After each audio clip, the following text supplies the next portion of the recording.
너무 짧다. 무슨 얘기인지 보겠습니다. 김민석 이재명 대통령을 언급하면서 임기 5년은 너무 짧다라고 발언해서 논란이 일고 있다라는 게 조선일보의 기사입니다. 대체 어떤 상황에서 이 얘기가 나왔는지 직접 들어보시죠. 지난 총선 전에는 어떤 분들은 5년이 너무 길다 뭐 이렇게 했는데 요새는 사람들이 5년이 너무 짧다 이러는 거 아니에요? 야 이거 막 더 했으면 좋겠다 이런 분들도 있는 거 아니겠습니까? 네. 이재명 대통령과 함께 참으로 열심히 하겠습니다. 그리고 네, 총선 전에는 이 임기 5년 너무 긴 거 아니야라 그런데 총선 끝나고 난 다음엔 임기 5년 너무 빨리 가요. 더 하면 좋겠어요라는 사람이 있어요라고 말을 했죠. 여기에 대해서 임기 5년이 짧다고 나경원 의원 제가 SNS에 글을 올렸습니다. 김민석 총리가 기어이 이재명 장기 집권에 군부를 떼고 있습니다. 민주주의 근간을 흔들고 장기 독재를 획책하려는 위험천만한 간복이 아닙니까? 라고 글을 올렸습니다. 김진욱 대변인님. 이재명 대통령의 장기 집권에 군부를 떼는 거다라고 지금 얘기를 하고 있어요. 위험천만한 확대 해석이다. 저는 그렇게 말씀드려야 될 것 같네요.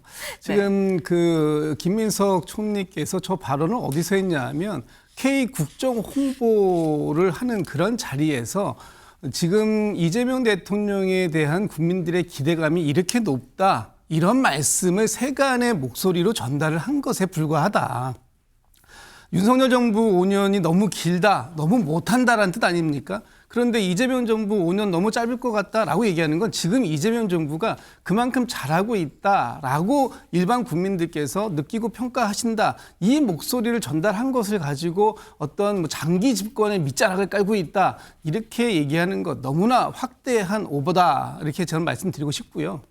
지금 김민석 총리의 저 발언이 무슨 그 개헌까지 연결되고 이러는데 지금 개헌에 대해서 논의가 되고 있는 부분에 있어서 뭐 어떤 대통령의 임기 이런 건 전혀 관련이 없고 특히 만약에 대통령의 임기가 4년 중임제, 연임제로 바뀐다고 하더라도 개헌 당시에 그 법안이 개헌안이 제출된 대통령은 이것에 그 해당 사항이 없다라는 것이 부칙에 명확하게 들어 있습니다. 그럼에도 불구하고 마치 이재명 정부가 장기 독재의 길을 꿈꿨던 윤석열 정부와 똑같다라는 식의 저런 식의 말씀을 하시는 건 너무나 과도한 정치적 해석이다 이런 말씀드립니다. 네, 위험한 간보기가 아니라 위험한 확대 해석이다라고 지금 말씀을 하셨어요. 총리실에서 또 관련해서 이 발언이 좀 논란이 되니까 바로 공지를 지금 내렸습니다. 뭐라고 했느냐? 김민석 총리가 얘기한 건 대선이 아니라 총선이 지나니까라고 총선을 언급하지 않았습니까? 어떤 정부인지 언급이 없었습니다. 별도 해석이 없이 말씀 그대로 그냥 반영을 해주시면 감사하겠어요. 라고 얘기를 했습니다.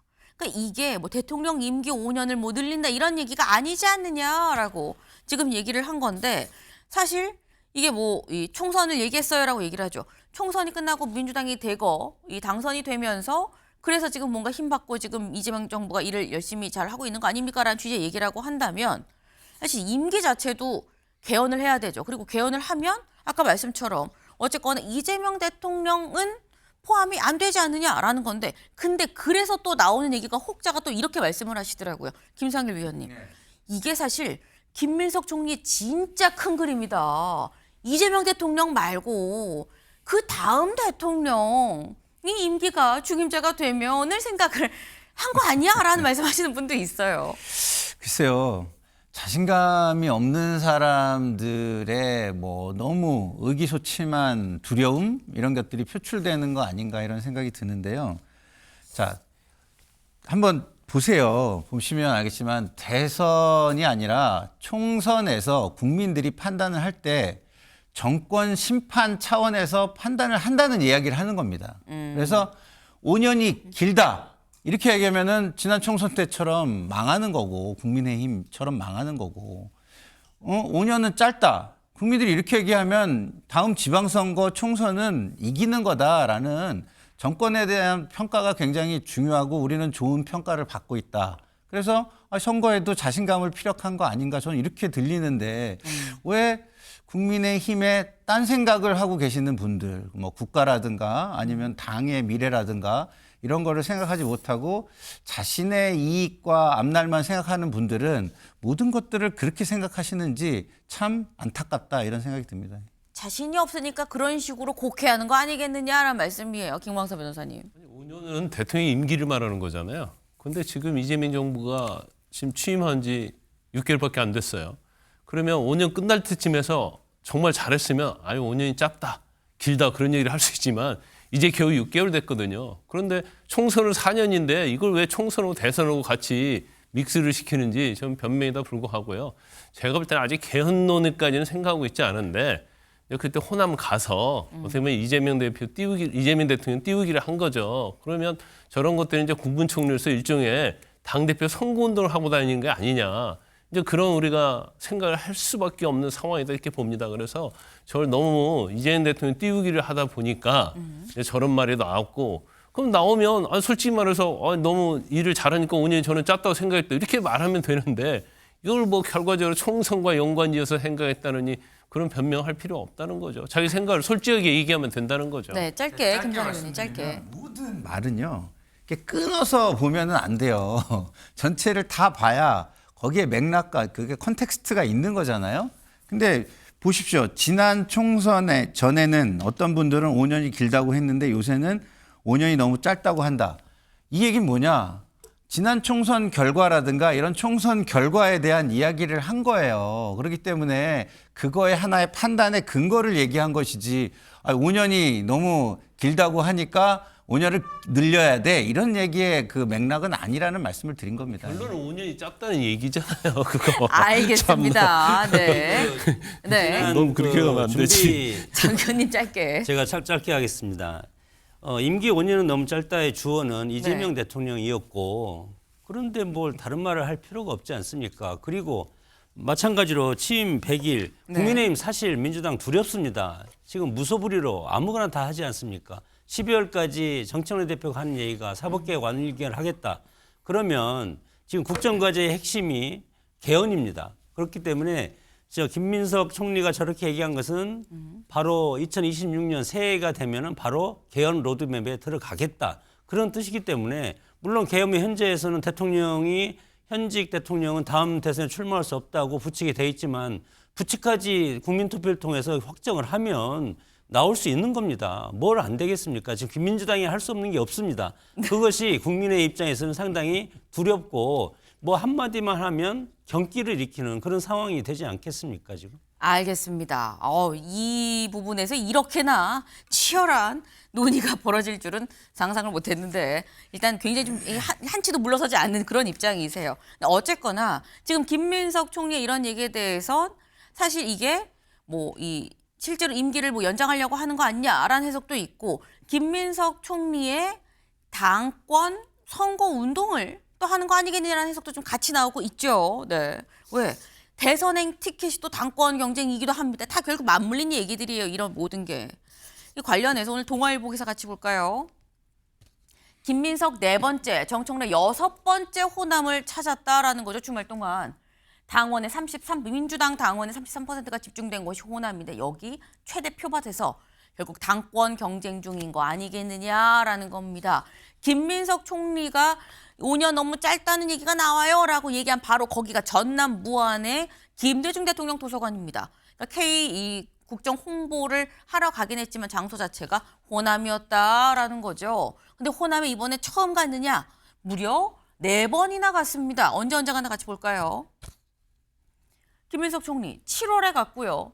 11월에 갔고 12월에 벌써 2번째 갔다. 4번 갔다는 거예요. 근데 김민석 총리는 지금 7월에 취임해서 지금 4번을 갔는데 정청래 대표는 더 많이 갔죠. 물론 당대표니까 많이 갔어요라고 할 수도 있어요.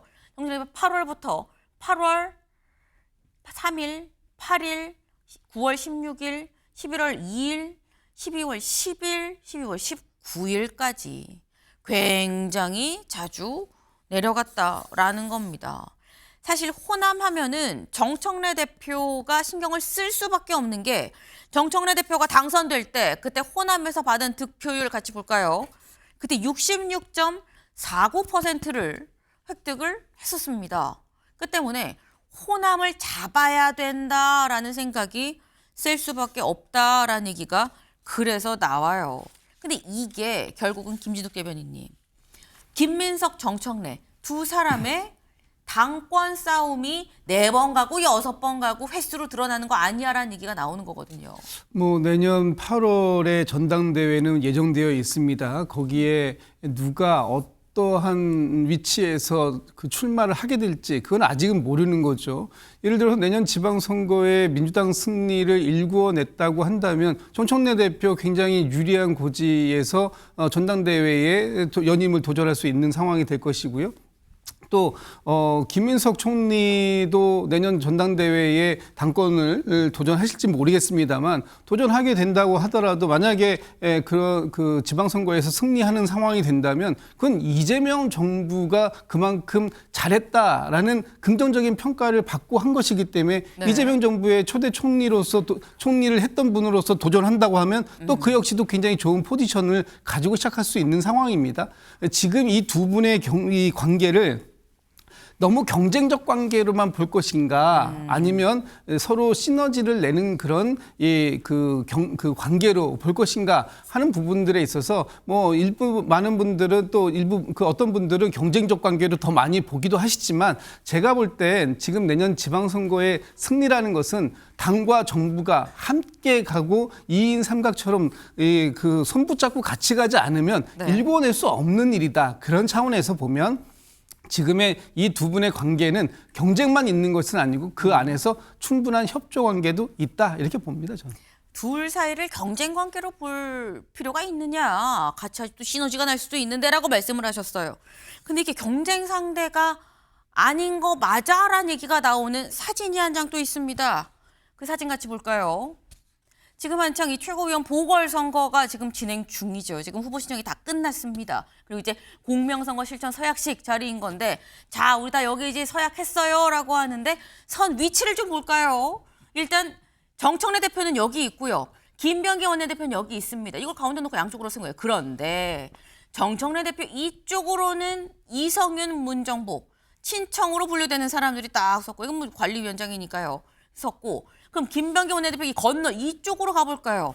여긴 누가 섰느냐? 유동철, 이건태, 강득구, 친명우로 얘기되는 사람들, 특히나 강득구 후보의 경우에는 친김민석계라고 분류가 되죠. 이렇게 섰다라는 거예요. 김상일 위원님 웃고 계시는데, 네. 아니 이게 시너지 효과를 내고 꼭 경쟁 관계로 봐야 되는데 또 이렇게 승거는 딱 깔아서 무자르듯 이렇게 섰어요 또. 예. 사람의 본심은 은연중에 드러날 수 있지요. 예. 우리 사진 기자님께서 그런 것을 아주 기가 막히게 잡아내신 것 같은데, 경쟁 관계를 부인할 필요는 저는 없다고 봐요. 그렇지만 이제 무엇을 목적으로 하느냐가 굉장히 중요한 것 같은데, 정청래 대표나 김민석 총리 모두가 제가 볼 때는요, 지금은요, 정권의 성공을 목표로 해야 된다고 저는 봅니다. 그래서 당원들이 그것을 인정해 준다면 그 사람을 대표로 뽑는 것이 지금은 맞는 것 아닌가 이런 생각이 드는데요. 자, 우리가 호남을 많이 가야 되겠습니까? 아니면은 소외되고 그늘진 곳을 많이 가야 되겠습니까? 만약에 총리의 역할, 당대표의 역할만 본다면 네. 소외된 곳을 많이 간 모습들을 보여주는 게 중요하지, 호남을 자주 가는 것으로 경쟁하는 모습을 보여주는 거는 결국에는 사람들이 볼 때는 이런 식의 이야기를 계속 할 수밖에 없는 상황을 만드는 것이고, 또 그것을 굉장히 상징적으로 보여주는 게 저 사진이 아닌가라는 생각이 좀 드네요. 어쨌든 경쟁의 목적이 무엇인가를 다시 한번 생각했으면 좋겠다라는 말로 제가 당과 경쟁자들에게 말씀을 꼭 드리고 싶습니다. 네, 경쟁의 목적을 좀 생각을 하자라는 뼈 있는 말씀을 또 주셨어요.